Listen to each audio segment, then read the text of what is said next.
Morning po mga kababayan ng sir. This is Jam, the Filipino channel na aking pong lingkod. So today is January 8, May 10, 2026. Ay, May 11 na, 2026. At tayo ngayon ay papunta dyan sa may Manalo Dental Clinic sa may President Quezon Street, Rosario Pasig po yan. At dalhin po natin sa may JP Morgan Chase Center sa may 11th Avenue corner ng 36th Street, Fort Bonifacio Taguig, BGC po yan. Okay, magbabalik po tayo. May unti po pag nakuha na po natin siya. Disclaimer lamang po, ang content po natin ay kalsada at hindi ang passenger. Kaya nga naman, sakasakalan po na may marinig kayo mga pangalan na lugar, pangalan ng tao, pangalan ng organizations, government or private, ganyan, ay wala pong kinalaman ng channel na ito at wala pong pinapatungkulan. Lahat po ng pinag-uusapan dito ay parang dito lamang kayo ang pinoob at wala pong pinapatungkulan dito. Magbabalik po tayo mamaya po pag nakuha po natin sila.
Good afternoon po ma'am.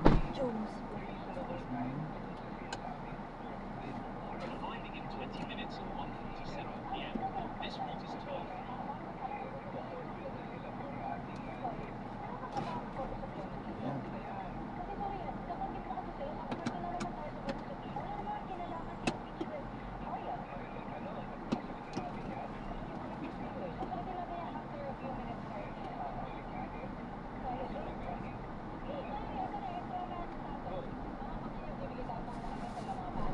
Kahit po tayong tinapay ma'am.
Continue towards the 40 for 2 kilometers.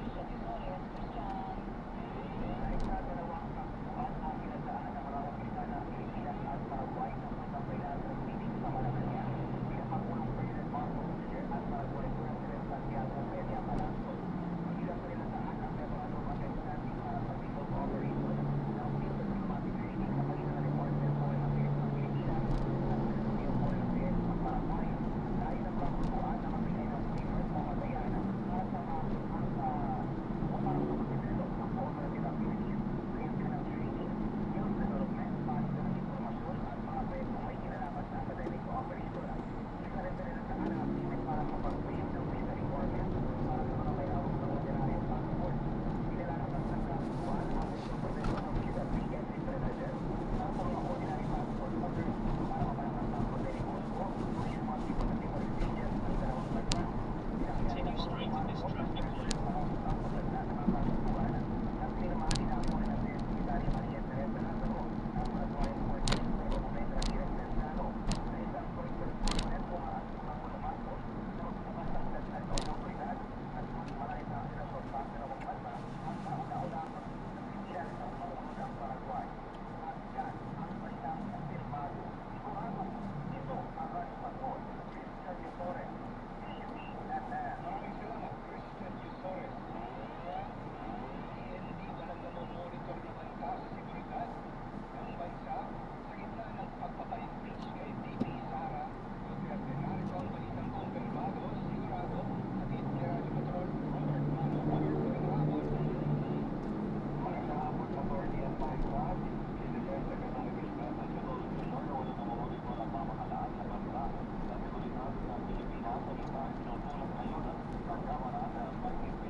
Continue straight in the first traffic light.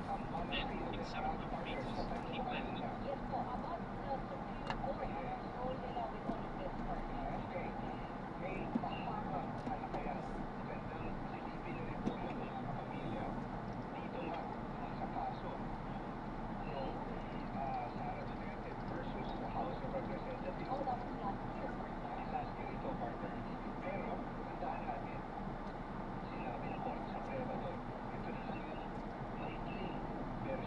Sinabi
Ito po, no? Tapos sa gitna ka man makakahuli ng pera or kumbaga mag-impose ng civil liability. Wala pong ganun. So, ibig sabihin kung mag-resign siya, magiging moot and academic ka ba? Or sorry, meron pa bang dahilan para magpatuloy yung trial?